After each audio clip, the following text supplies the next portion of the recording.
It has been so long. Sam, it's been so long. It really has. It's Too so good to long. see you. Thank you. Thank you. Um, Can you hear me okay? yeah, I can hear you great. Can you hear me? I can. Okay, great. I was gonna use the headphones. So what time is it there where you're at? 7:30 p.m. PM. Okay, for y'all that don't know, Sam is in Sweden. How long have you been there? I've come back and forth kind of playing. And then in this town I've been here, this is my 4th year. Okay. Yeah. Crazy. Yeah, now I'm Y- married here, Yep. staying here. Yep. That's the plan, Big huh? things, yeah. I mean, it feels like a good system to raise a child in. Yeah. Like there's Yeah, paternity leave, there's right, maternity leave, like they basically give you money to raise your child. It's insane. right. Everybody should move here. And I can't wait for everybody to move here. Everybody should. Well, sign me up. I want Yes. that. Yes, all of Cody wants, that. someone wants to know how long is the sun up where you are? Oh my gosh. So, it's 7:30 now and I don't think the sun will go down tonight until 10:30, 11, and then it'll come Okay. up again around 2 a.m. Two. Yeah, so I'll walk out, Okay. yeah, those late nights and I'll Yeah. see the sun up already, Yeah. 2, 3 o'clock in the morning. Have you ever been farther? Were you ever like on a team farther north than that, where the sun was just like, I'm pretty far north. Oh no, I guess I'm more yeah. central. Like I'm up towards the north, but yeah, I once we played up there. We actually played a midnight game up No north. Yeah, it way. was pretty cool. It was pretty cool. Crazy. Yeah. Cool. Yeah, it was exciting. Yeah. Well, awesome. First of all, just thank you so much for being here. Of course. And continuing our little Q&A series Of with course. movers and shakers, and in the soccer world in the Bay Area and beyond. And I'm really excited to have a quick conversation with you. Just a quick heads up for folks that don't know. I'm just going to give a quick little background on America Scores and OGSC, Oakland Genesis, and then I would love for you to be able to tell a little bit of your story as well. So America Scores, the organization I work for, we do soccer and poetry and service projects with kids and after-school programs. And OGSC is new and starting their journey to becoming the club, the free club for Oakland youth, and for soccer, obviously. Yeah. So we've partnered up to try to bring these stories to kids and to folks about, so folks can see mentors and people who have been through the journey. A lot of these kids, want to know what it's like and what it takes to get to where you are and what you've done. And yeah, I'm just excited to be able to share that with them. So thank you so much for being here. Of course. And one more thing, just Sam and I were teammates on the Bay Area Breeze in, what is it, 2014? Something like that, maybe 12. 12? 2013, 12. I'm terrible with I think time is 12. a flat circle. And yeah, and is that the only time we played together? Like 1 or 2 years? 1 or 2 years, yeah. Yeah. Okay. Yeah.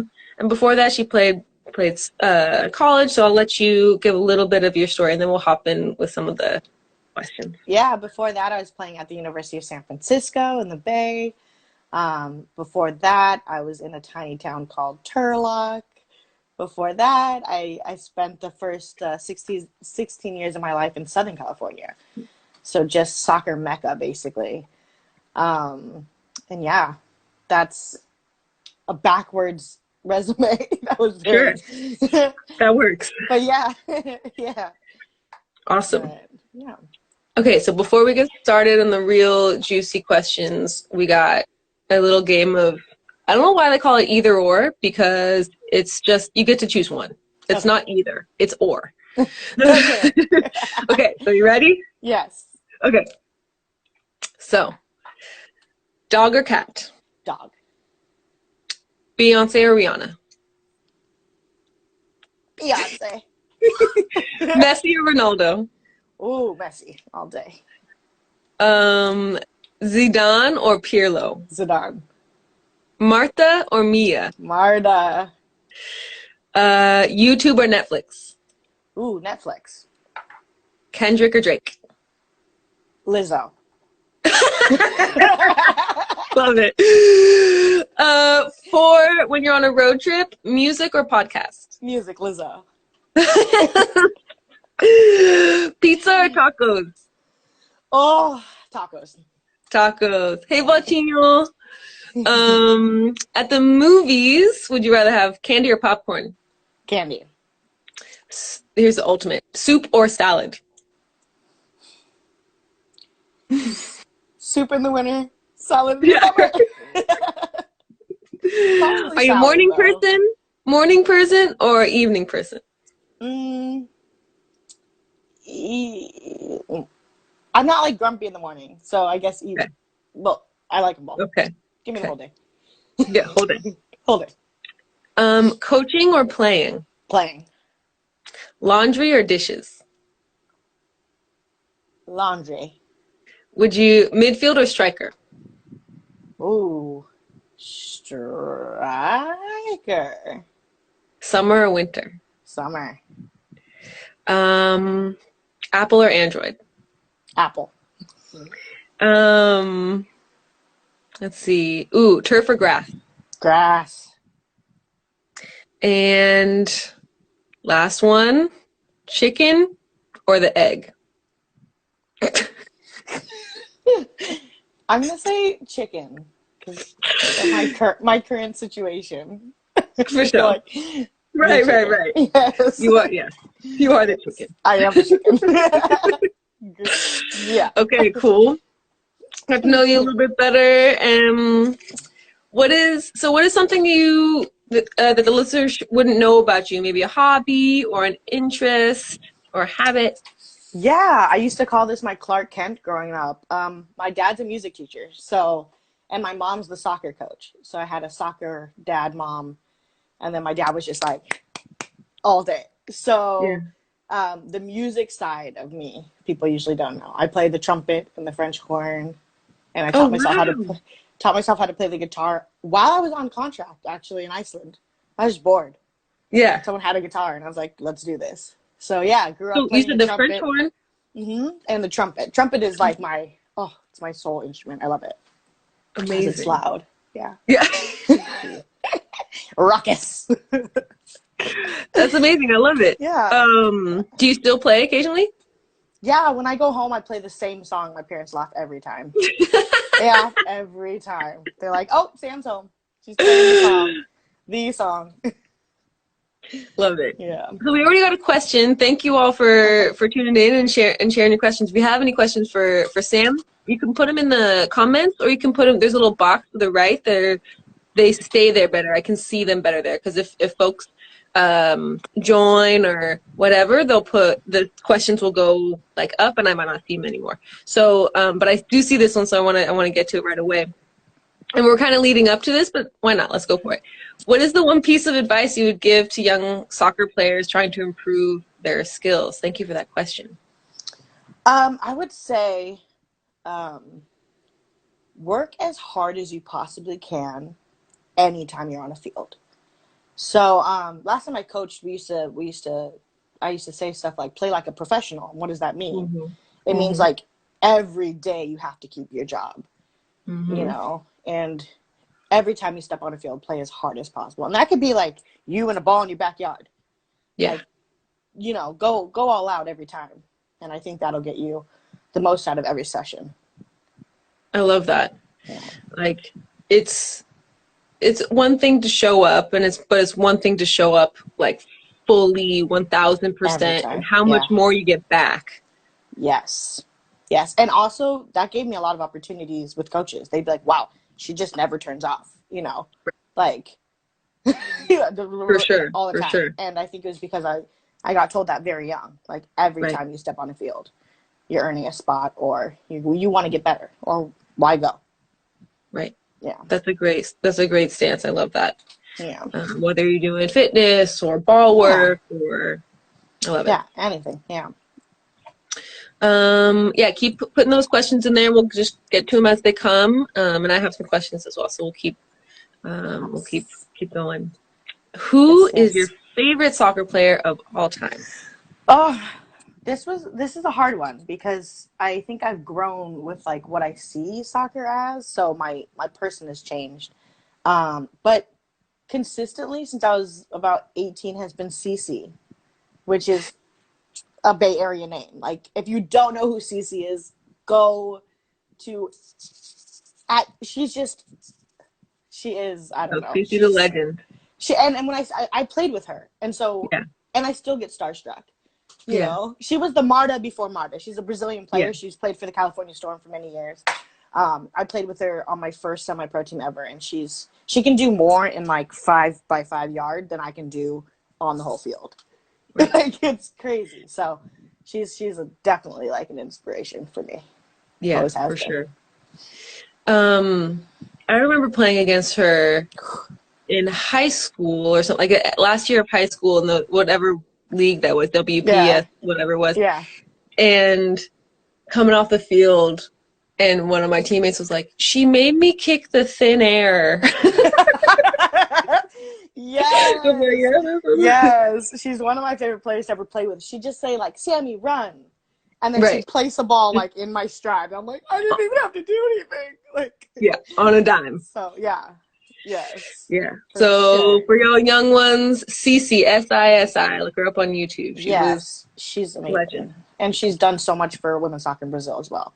Like off the field, she is a magnificent person as well, and she's an amazing coach too. So, Beautiful. She's still in the yes, Bay, right? She lives in yeah. the Bay. I think Walnut Yeah, Creek right now. cool. Yeah. What animal do you think best describes you on the soccer field and why? I've been called a gnat, but I'm not going to say that one. Just bugging defenders. Can I say beast? Because that's what I want to say. I'm Yeah. going to say beast. I think that, like, encompasses what I want to be on the field, for sure. Like, I'd hope that's my identifier with other people. But yeah, that. Or an Energizer Bunny. One of the two. It's perfect. I love it. I love it. Yes. When did you start playing soccer and what was it about the game that like kept you coming back? I started playing when I was 3, actually, in Whittier, Southern California. And you played micro soccer, so we basically just chased the ball in circles. But Yeah, it's sure. because my mom was the coach, so I was able to play at 3, and none of my teammates spoke English. Not one. And it was super fun. We'd just be like running around, and Yeah. we tried to create little triangles, and it was really Yeah. fun. Yeah, that was my intro. What's kept me coming back, huh? I think it was like a place growing up that I felt like no fear, actually, and like it was always a place where I felt the potential to be great. You know, you don't always feel that in school, you don't always feel that with friends, you don't always, but I knew that I had a lot more control over how great I was in soccer if I did what I said earlier, worked as hard as I possibly could. So I think that like, oh, you know, like there's, Mm, I do this and I get this out of it. Like if I work as hard as I can, I score a goal, like, mm, or, you know, and that was right. really, really important for me as a kid, actually, just to feel great. That's, of course, it is. I Yeah. think it is for lots of kids and lots of adults. Yeah. It's got that response has got me thinking about what we can do to like replicate that feeling, that sense of community or a sense of like safety Yeah. in other places, like schools Yeah. or anywhere. Yeah. Yeah, So for sure. Yeah, for sure. That I think that's what kept me coming back. cool. Oh, great question from Eddie. What's the difference between playing in the U.S. and playing in Europe? So, the logical stuff is like security, like contract security. So I think that in in women's soccer, it's hard to secure a contract, and there's honestly what 10 teams right now in all for all of the U.S. Right? Right. So it's like if you're not on one of those 10 teams, you have to play a lot lower down in a level. Here Right. in Sweden specifically, there's like division 1, 2, 3, 4, Right. 5, 6, 7. So like you'll fall within some of those as, with your skill level or whatnot or your desire. Right. So when I sign a contract here, it's for the season. There's no dropping on and off the roster. You know what I mean? There's a lot of job security, and for female players, that's like, Yeah. you know, it's great. Style wise, I really liked their style. They were, I mean, so strong, so sturdy. Like even the skinny ones, I'm like, whoa, you're strong.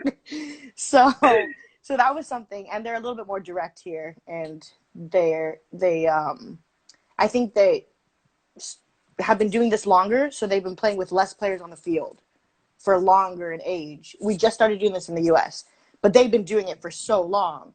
So they'll play Um, like 6v6, the 9v9, like uh, so they've played I with see what you mean. they develop a lot more skill because they touch the ball more.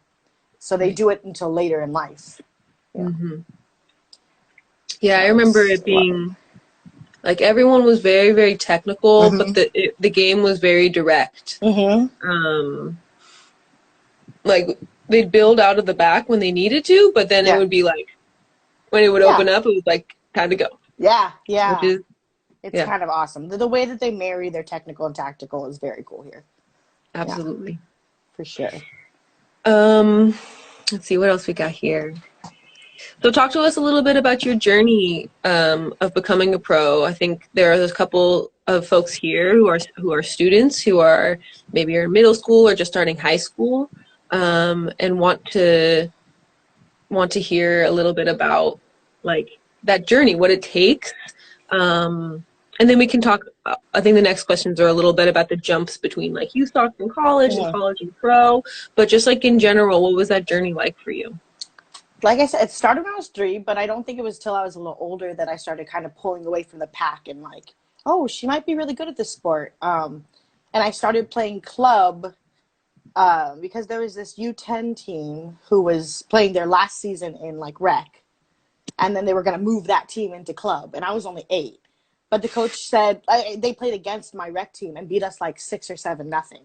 But the Yeah. coach was like, "You'd fall, and then you just get back up and smile and keep playing. You want to play with us." So that's how I was like introduced to travel ball. It was like you kept falling, and we'd hit you really hard, but you just like Get back up. get back up. So that was my introduction. So I played club soccer in down south until I was about 16. I've had some amazing coaches. Every summer was spent at soccer camp, every single one. And then when I was 16, I moved up north, kind of like to the middle of nowhere. So my everyone who was recruiting me down south was like, "Where did she go?" And everyone up north was like, "Who is this?" So I was a little bit worried I wouldn't get a scholarship, but I ended up getting a scholarship to the University of San Francisco, which was awesome. So that's kind of like the steps. And back in the day, there was no like, oh, what is it? ECNL, there's ODP, there's Right. PDP, Right. there was just like travel, rec, ODP, Right. like it wasn't as many And when we options. were coming up too, it was a little bit, unless you played for one of the like really big Mm-hmm. clubs that kind of had the experience and the background knowledge of what it took to, like connections with college Mm-hmm. coaches, Yeah. you really had to put yourself out there Yeah. in a way. So I think it's hard, I think, for me personally to give advice to club players that are interested in going to college. I don't know that much about it, but I think Yeah. right now there's so many ways to get in touch. Yeah. But I can imagine too that like did you go to like a camp? Like how did you get seen by USF? Oh, ironically, it was like my club coach was friends with the USF coach, and he had her come to a scrimmage against boys. And she's like, "Oh yeah, you're what I was looking for." That's how it happened for me. It was all, Yeah, I mean, it was all word of mouth, which is actually a big thing for me in my career. That's totally. how I got to Sweden as well, and Iceland. And Wow. yeah, so but I couldn't really afford. I think we talked about this. I couldn't afford Yeah, club when I was younger. right. My family was not equipped. I'm the third one. They had been doing club for years with my sisters. I couldn't afford it, and I didn't know that until I was 19. And my mom was like, "Oh no, no, we've never paid for club for you. Like you had to be on scholarship on every team.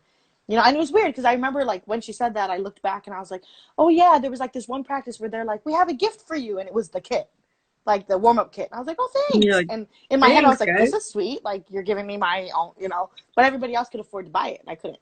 Right. You know, so yeah, I didn't know that my parents were just like, well, if you want her to play for you, like you got to pay for her, and that's it.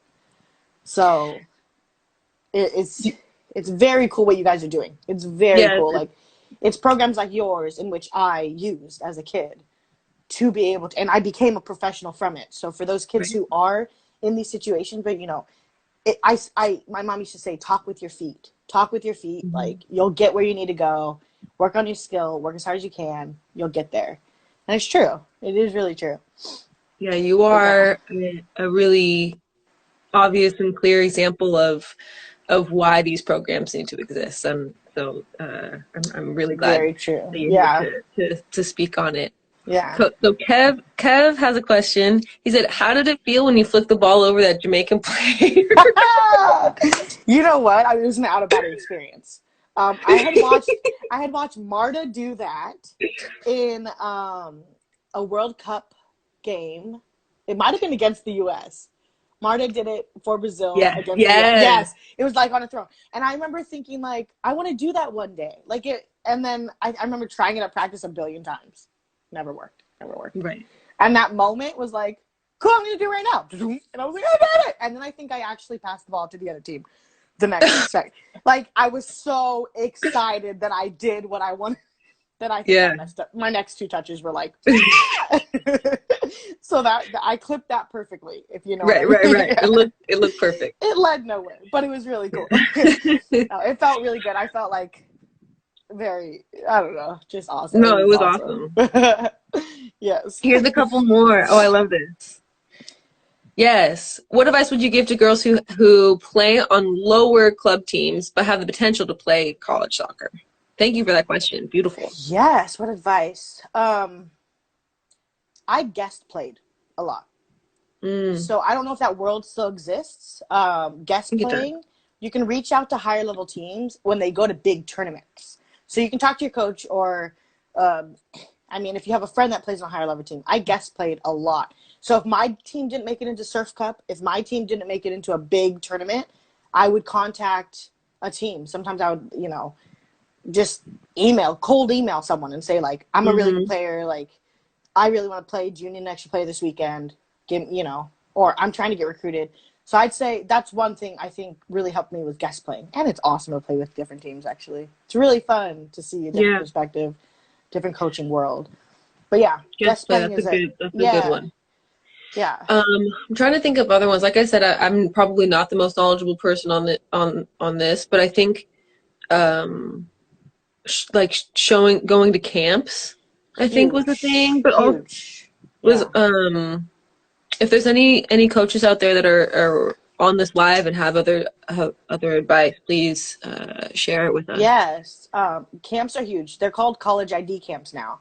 That's right. So yeah, and like Google as much. I mean, Yeah. honestly, we live in such a beautiful time, like of Google, and like just say like I college, this college, if you look, it doesn't have a soccer camp, doesn't have a college ID camp.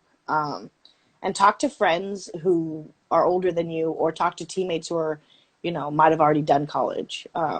And people like us. I mean, you can contact me. I'll put we can make sure that they have my contact information as well. And we, as of now, like now that we're not playing as much now, like Yeah. our friends and our teammates are now college coaches. Right. And so you never know how many degrees you are away from a college coach. So Right. yeah, Yeah, and like you said, definitely. it can be word of mouth, and it can just Hmm. be the opportunity to get in front of someone who's looking. So yeah, Yes, you and have to keep videotaping putting yourself out games. there. Videotaping games is big right now. I know that that's Mm-hmm. become a big part of the recruiting game. And Mm-hmm, hmm. videotaping whole games. So you saw that Jamaica moment, right? Where I flick a Right. ball over. But what I did with the ball after, but they don't just want highlights anymore. They want to see you, how you move through an entire game. When I look for contracts here, they want to see a lot of footage. How do you move when Interesting. you're not don't have the ball? So Yeah. have, try to videotape an entire game. That's something that's really important as well. That's good advice. Yeah. Gabrielle, here's a great question. What's a great drill you can do over and over to really improve your ball skills? Find a wall. Yes, that is. I used to think that was like horrible advice when I was a kid. I don't know why I thought that was bad advice. And then as I got older, I'd find a wall and hitting the ball against it as hard as you can and having to control that ball. Juggling against the wall. You can do drills against a wall. I think a lot of times we think we need a lot of equipment and we don't. You can use 2 water bottles to do, go around figure eights over and over again. Time yourself. Use your phone to time yourself. But if I was going to say one thing, I'd say find a wall, hit it against the wall over and over. You can practice your shooting like that, your juggling like that, your ball control like that. Yeah, find a wall. If you can't, then find a friend too. Yes. This is related to what's the number one drill to help players improve while shelter in place? I think that kind of answers that too. But also, Cody, go ahead. I was going to say the shelter in place, like I know it's really tough, but if you have a ball and you have a 5x5, there's actually a ton of people you can follow on Instagram. So like if you hashtag soccer, like you just search in Instagram, soccer drills, like and you will find a ton. Beast mode soccers are really good. What is it? Beast mode soccer. Beast mode. They're a really good one. But if you you kids are probably better at this than we are. Like looking up certain hashtags on Instagram or YouTube as well. Yeah. Great resources. Yeah, I like beast mode. They tend to use tons of equipment. You can use water bottle, an overturned Home Depot orange thing if you want to, or there's tons out there that don't require lots of equipment too. Exactly. Yeah. Get creative. On the college coach recruiting thing, Cody says proactive outreach to college coaches is key. Make the outreach as personal as possible. Identify reasons why you want to play at that college specifically, and film off the ball is just as important. Yeah, definitely. Thank you for that, Cody. After playing professionally, how do you keep yourself active in a way that your body was used to then? This question is actually really important. I think in general we don't do former college athletes justice with detraining programs. It's something I've talked to a lot of my friends about. I'm a sports medicine major, and I know that when you graduate, you've gone. I mean, we went every day hard for 4 years. So my biggest thing is I still do programs. Sometimes I'll look up a program, and that's like the best way for me because I'm used to having a schedule. I'm used to Mondays I do this, like I'm used to going to training on these days. So for me, it's make a schedule. Now, whether I make that myself or I'm like, okay, Mondays I work on this, Tuesdays I work, or I pay for a program, or I ask a friend to make me a program. Let's trade programs. Like I'll make one for you, you make one for me. I think structure is the biggest thing that I can say about that. Yeah. Yeah, the college grind was real. Yeah. I tell people here that we played Friday, Sunday, and their brains just like... Right. They're like, why would you do that to yourself? Like, I'm like, because it was college. Yeah, and then on Saturday, we went on a run. I was always like, what are we doing, yo? Yeah, we'd get together.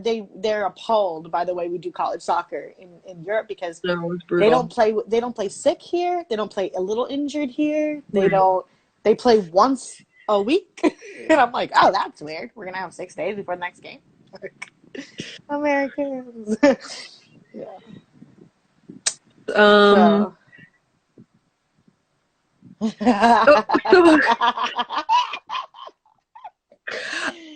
don't know. Maybe I can get mad at ball hogs. Who knows? Yeah, maybe. I don't know if that person. Right now. I don't know. Give me all the tea. Give me all the tea. Give me the ball. Just me. I love it. That's actually also a way post career. To what? Pick up. Yeah. Have fun. Like you're doing so fun. I mean, like get involved with something soccer related. You yell at me. No, getting something like doing foot volley, for instance. You got involved in something soccer related, where you can use your soccer skill, but it's not necessarily playing in a 90-minute game. Right. But you definitely need the skills that you've learned in soccer to do that. Right. So Right. For sure. yeah, Um, okay, let's yeah. move on to some more questions. So this one I just threw in because oh wait, hold on. Who I can't tell by your username or whatever. Did we play up at Piedmont? We'll talk about this later. We got some important questions to get to. I just threw this one in there before we get to some other stuff. Okay. I just want to know what kind of soccer mom you're Oh gonna be. yeah. I was talking about this with my husband a while ago, and I was like, I can't tell if I'm gonna just be like, "Good job," like totally hands off, or I'm gonna be like, "Run, step, kick." Like I can't tell. But from the kind of coach, I'm thinking that's the only thing I can kind of relate it to. Yeah, I'm gonna be kind of crazy. I don't know. I might be a little crazy. Or like Do they my have the mom. My option? mom is a I want to coach. know, do they have the option to play another sport? Like, what if, Yes. Except golf or baseball. That's where I yeah, draw the well, line. Yeah. No, but like I think I was supposed to be a gymnast. I think I missed my right, calling. Yeah.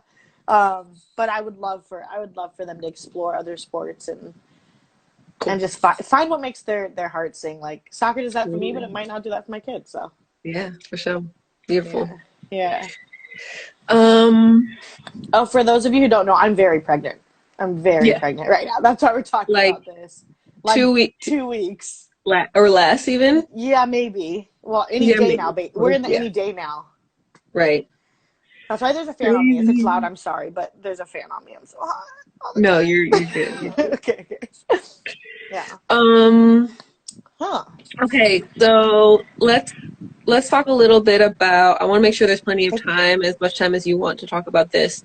So I reached, for y'all that don't know, I reached out to Sam after, I mean, we follow each other on Instagram, obviously, and we've been following each other and talking here and there. But I reached out after a poem I saw that she, or a little piece that she wrote, um, kind of about just her experience in soccer, having to do with race, and I want to give her the space to chat about this a little bit. Um, can you tell us a little bit more about that post? Yeah. So, obviously, the climate surrounding, racial issues and things is really hot right now. And being hormonal, being pregnant, and being so far away from it kind of had me in my feels. And I woke up one day and just like spilled out this poem about the first time I was called the N word in a soccer, I guess, the soccer world. I was only 9. I think I was a little old. Yeah, 9. And we were on our way to the parking lot, and this guy, a stone's throw away from me, in front of me. I'm the only black girl on the field, not just like on my team, both teams. I'm the only black girl on the team or on the field.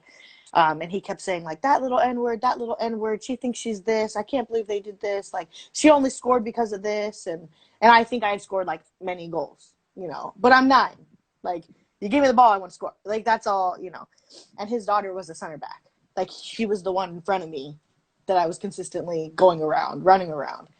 And I looked up at my mom, and she looked down at me, and I like kind of in that like we had this moment where it was like, what are we gonna do about this? Like I didn't know. I didn't even know if I was upset because I'm like, I think he's talking about me, and I'm the only one. I hadn't ever been called that before. So my mom said, go tell him that's not your name. And I was like, huh? And she said, go tell him your name is Samantha. And I just remember, like, mom's telling me to do something, got to do it, period. Like, that's what's going to happen. I have to go home with her. So, yes, ma'am, is what happened. So I walked up to him, I tapped him, and he was like, he just seemed so angry and irate at me. I'm 9. And I just said, hey, that's not my name. My name is Samantha. And then I, like, booked it. Like, obviously was, like, not waiting for whatever was coming next. But I don't know, in that moment, it was just, like, a moment where it was like, first off, you don't have to take this. First off, like, this is not the way you need to be treated. And second, it was so simple, the way that I had to make a point. Like, my mom could have gone over and, like, You know what I mean? She had every right. She had every right to do this. Um, and she didn't. And she let me handle it. And that had been kind of a lesson my mom has taught me a lot of times. Like, if I had a problem with the teacher, she'd be like, well, you go talk to him. It's not my problem. You know? That started at Wow. like 7, 8 years old. So I owe her a lot to that moment, but I think that it was still something I felt this big, and I shouldn't have that young. Um, and since that moment, I think I have gone through many racial moments in the game, but nothing that impactful, I think, where it was like, you know, Well, I mean, I think you're right that when you said that it was simple and it was impactful. I hope it was impactful for a grown man to be told very simply by a little girl, yeah, like yeah, what's going on, and that was it. yeah. Yeah, I can't And imagine. his daughter was right there as well, and I Right. hope, you know, she heard me and was realized like, oh, my dad's calling her this, but that's, and like, hopefully she learned something in that moment. Hopefully he learned something in that moment, Yeah. and if not, he got checked either way. Right. He got checked by a 9-year-old, and I have always looked young, so I probably looked like 6 or 7 at the time. But it was very simple, and I think that there are different ways to fight what's going on right now. You Hmm. know, we talked about our roles. Like, we might not be the Hmm. one with the megaphone at like, you know, at a protest, but you know, that poem was as much as I can do from here while pregnant. You know, that's what's going on, and I think most of my friends were so shocked by that life, you know, event for me, and it's something I haven't thought about in like 20 years. Right. But while this is going on, I think that a lot of people of color and people who look like me are having a lot of stories like that, just like flooding Right. our world, because it's like, oh yeah, that's happened to me. Oh yeah, I'm terrified of, you know, being pulled over. Like, a lot of things are happening within us as well, For sure. and we're reliving a lot of traumas like that without necessarily. It's not conscious. It's just like, oh, Right. you know. So yeah, and Yeah, absolutely. And I think sharing these stories, um, yeah, especially for people that are kind of, you know, living in this fantasy world where it doesn't affect them, you yeah, know, I think is really eye-opening and so important. And it puts you know, not only just a face of someone that they know and love, yeah, um, to just, you know, one part of a very big story. yeah, So I really yeah. appreciate you. I think that's really important to keep sharing, I to share appreciate those that. stories. Yeah, and it's hard. It's scary. You don't know how For people are going to sure, react. You for know, sure. me talking about being called the N word at 9 years old, like, people are scared to talk to me about it. I'm like, no, I'm okay. We can talk about it. You know, I just want you to know this happens, and it's not just like it happens to the people on the TV in the news. Right. Like, this happened to your friend Sam Brand. You know, and that's not the At only nine time. years old. That's just the first time. Right. Yeah. Right. You know. Um, and then I guess the next question is kind of similar. So I don't know if maybe it's I guess, did you ever experience racism or even sexism around in the soccer world and later on? And if so, how did you handle it? It's interesting. With the sexism within soccer, I often get asked, "Can you make a living from that?" When I tell people I'm a professional soccer player, I think obviously people know that there's a lot of gender inequality within that. I mean, if you watch anything that's happening with the U.S. women's soccer team, you know that there's a Right. very big pay gap. Yeah, and that's everywhere. But also, I get asked a lot by men, "But are you good?" No, people pay me to be bad. Like, it's a very, like, it's so interesting because in their eyes they're asking me something so, like, with a smirk, and it's funny, and it's like, no, Right. if you were to say I'm a doctor, and I were to say, "But are you good?"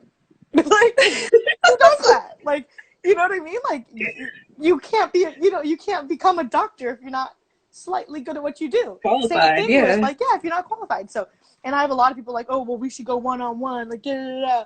I'm like, people, this is my job. Like, people pay me, but let's do it. You can't handle it, so let's do it. Let's go 1v1. Yeah, yeah. But I get asked those things a lot, like, are you good or anything like that. Right. Yeah. And then I think playing with the Haiti women's national team specifically, um, I've had a lot.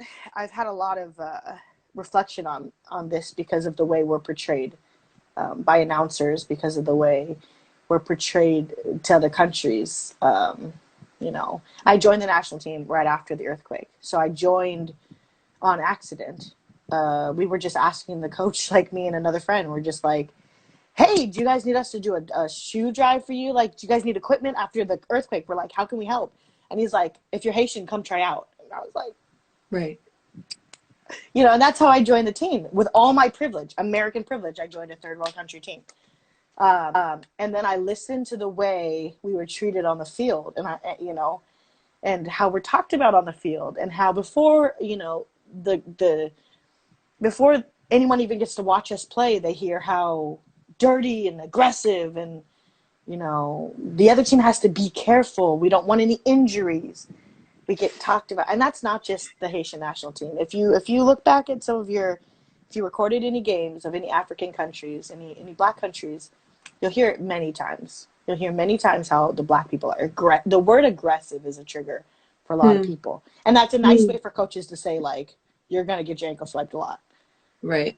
But when I met the national team, my first thing was, oh my God, the technical ability of these girls is out of this world. That was my first reaction. Are they strong? Right. Yes. But they could also take a ball out of the air like a pillow. Just, right. So. I'm curious if your your reaction of the way you viewed the way that folks were talking about the Haitian national team was different from maybe the players that grew up in because of you growing up in the U.S. and them growing up in Haiti. Was there a difference between their reactions and your reactions to some of the language that was used, or was it similar? Well, I think I noticed it most when we played against the U.S. Because I could understand everything. So a lot of my teammates didn't actually speak fluent English when I joined the team. Now it's a little bit better. There's an academy there where they learn English a little bit more, and so when we played against the U.S., I'm hearing things that they don't hear. Right. So one of the most annoying things, we were playing the U.S. in 2014, and the ref kept talking to the U.S. and calling them by name. Like, okay, Carly, okay, like, yes, Rapino, okay, Wambach. And I remember thinking, the announcers can't even pronounce our names, yet this referee is talking to them like they're buddies. And it was appalling to me. When we have worked just as hard to get to the same exact place, we're on the same level, if you don't know my name, don't call her hers. And it felt just like we were starting here, and they were starting just the way the ref had so much respect for them. And the ref is supposed to be completely unbiased. Like, I should never hear you. Like, I shouldn't hear that. And I think a lot of it was because I spoke English, so I can hear a little bit more of those things, and it was really fun sometimes when they didn't know I spoke English. But yeah, I think it is a different perspective, because I think I recognize when my privilege comes into play. I think in 2011, so this was, no, at the end of 2010, we were in Mexico, and they didn't have our hotel ready or something like that. They didn't, so we had to go stay at this tiny little hotel with, like, everyone was like 3 to a room, all this stuff, and I was so mad. And they gave us fried chicken and soda, and I was like, this is not the way we're supposed to be treated. And then my teammate was like, what do you mean? And I was like, well, we should be in the Ritz hotel like the U.S. team. And she's like, we don't want to be in a hotel like that. It could fall over. And my whole heart was like, whoo. And it was just like the trauma of the earthquakes. Like, they're like, we don't want to. And that was like, my perspective was just like, I was like, who am I? And why do I think this? And why am I so quick to say, I don't know. It was a big learning moment for me, because I recognized, like, I was part of the issue, I was part of the problem. And as much as we're talking about privilege within, communities right now, I have a huge privilege over my teammates. And I created a foundation to close that gap. You know, I do shoe drives every year. I try to, connect what I have.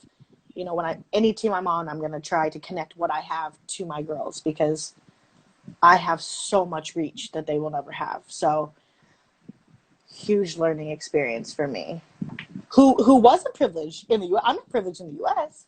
Right. I'm one of the less privileged players on every team I've ever Right. been on. But Right. I go to a team and I experienced that I was like, had all that. Yeah, I think that's a really interesting point. I think that there's so much yeah, that's wild about the hotel. Yeah. About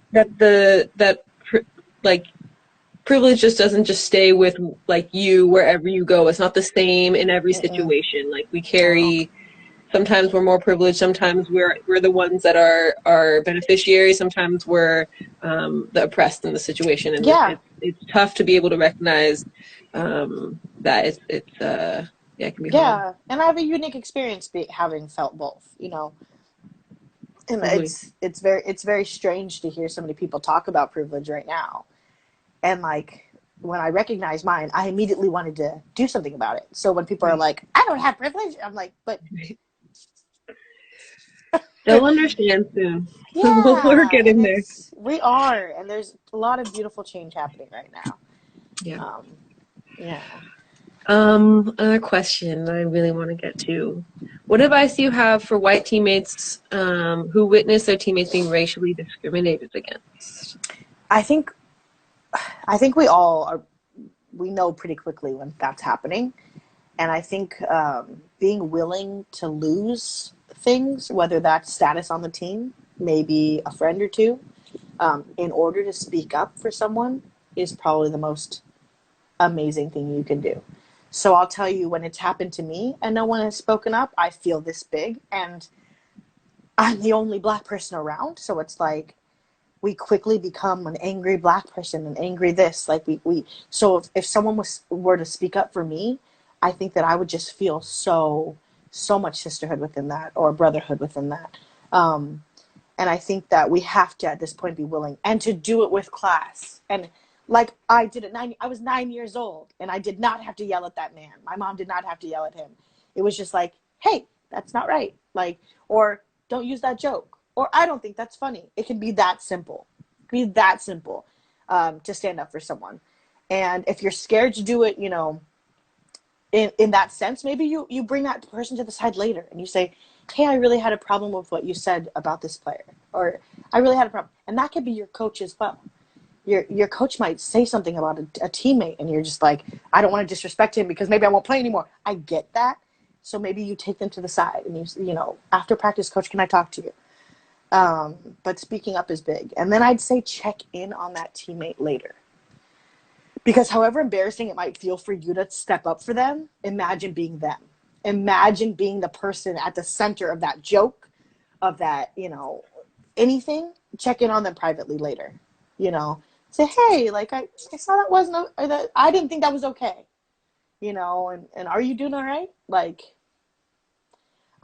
privately, because that could be hard for that person, because we don't know what comment is the one that's going to break that player, that they never want to play soccer again, that they never want to be in a group again, that it could be just that, it could be the last, I've had microaggressions against me all day, and like, come to soccer practice to have fun, and then someone says a dumb joke and it's not funny to me, but I have to laugh because I'm the only black person here. I mean, it could be the last thing. So speaking up and then checking on that player later, huge. And the way you say that, it's so simple. Checking up, saying Yeah. something, and checking in, and I think the other thing that I was thinking of when you spoke was like, if you're feeling that there's some resistance to you speaking up, I think sitting with that and thinking about like, well, why? Yeah. Yeah. I think is really important, especially if maybe you've never done it before, maybe you like hadn't Yeah. seen when. So that's Thank Yeah, you we're for not. sharing that so much. I don't think we're expecting people to all of a sudden become activists like overnight. Like that's some people's not. It's not their personality. So if it's something where like you're uncomfortable talking, but you can write a really good email. You know what I mean? Like maybe you email your coach. You know, maybe or you Facebook Yeah. message your friend and say like, "This was really hard for me to say, but I wanted to do this." Um, Yeah. and you don't always have to. It doesn't always have to be a public thing.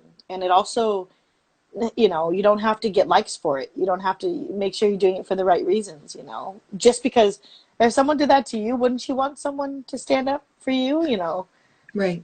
And it doesn't have to be perfect, right? No, Like, of course not. Yeah, I we're think a not lot of folks are, expecting everyone to be activists overnight. right. Like, I think a lot of folks are not, since a little bit afraid to say mhm. something because they're afraid to say the wrong thing. Yeah, But I think what you're saying is speak up and be willing to learn. And yeah, yeah, thank definitely. you. Of course. Um, and then what about, have you had coaches that have intentionally or maybe even unintentionally treated you differently? And what advice could you give to coaches? Um, Yeah, I don't think we realize always the type of identifiers we put on players. You know, I got to a point when I was a little bit older where I hated being called fast. I hated it. I didn't go to camp and work on my skill every day, all day, for you to say I'm only good because I'm fast. And I think we talked about Crystal Dunn talking about this recently. Another player has talked about this recently.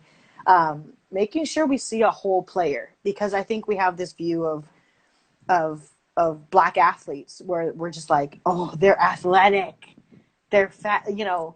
And I don't do anything to be athletic. You're not giving me any credit for that, you know. But if you can see the whole entirety of a player and say like, and where you could help them as well to not just be athlete, you know what I mean, to not step into that stereotype as well.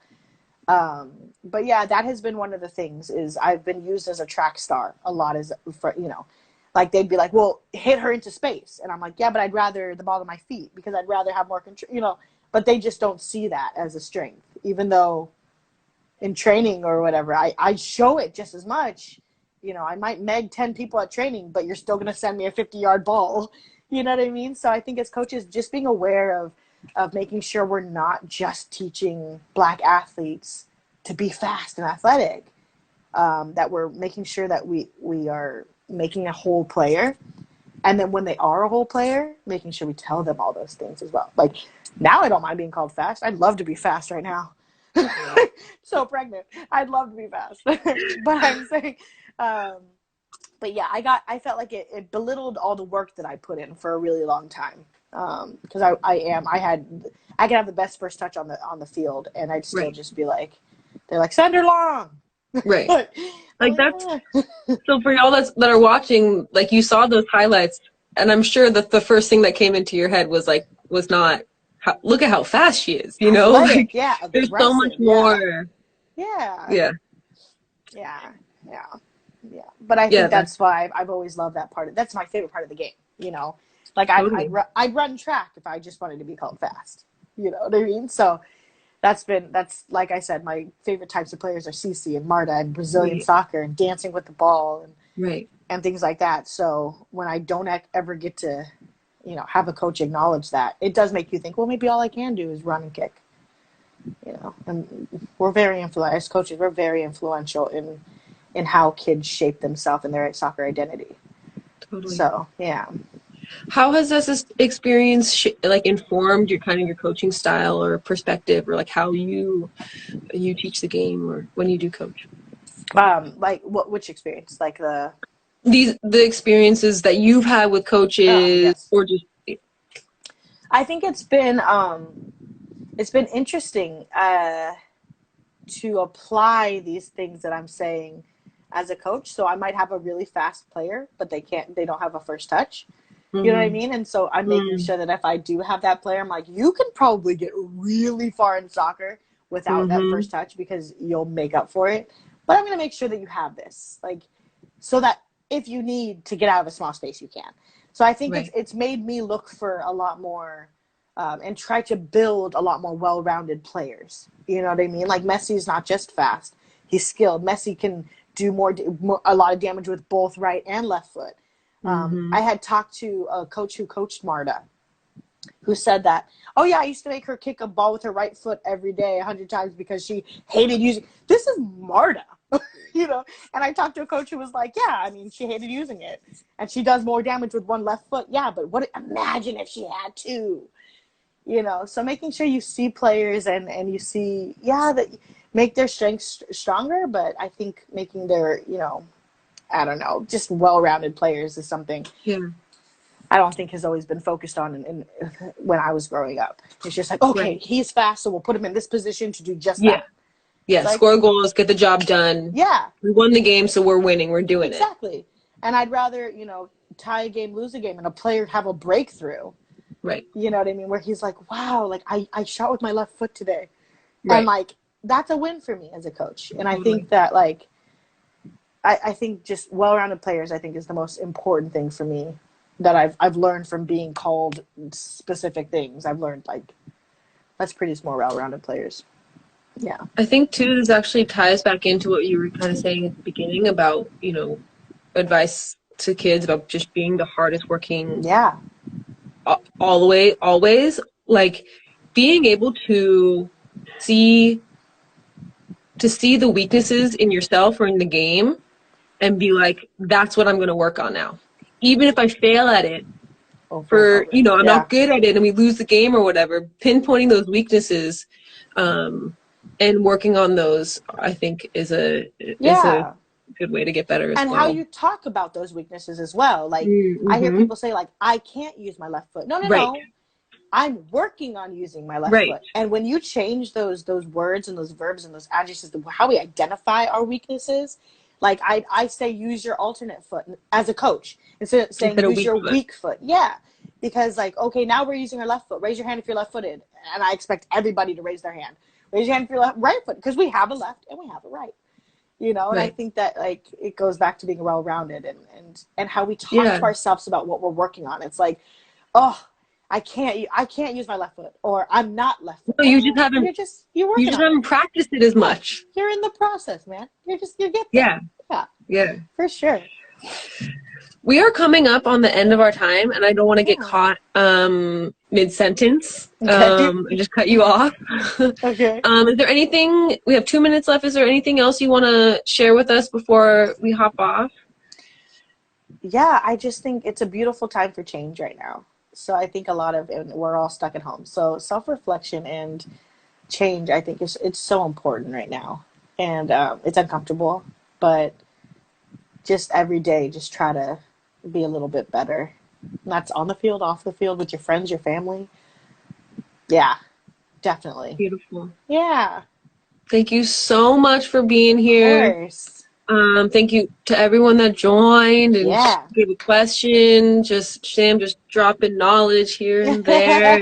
and I just appreciate you so much. And I'm so excited for you and your next journey. Like, keep us posted. And love you. Love you. Thank you so much for this.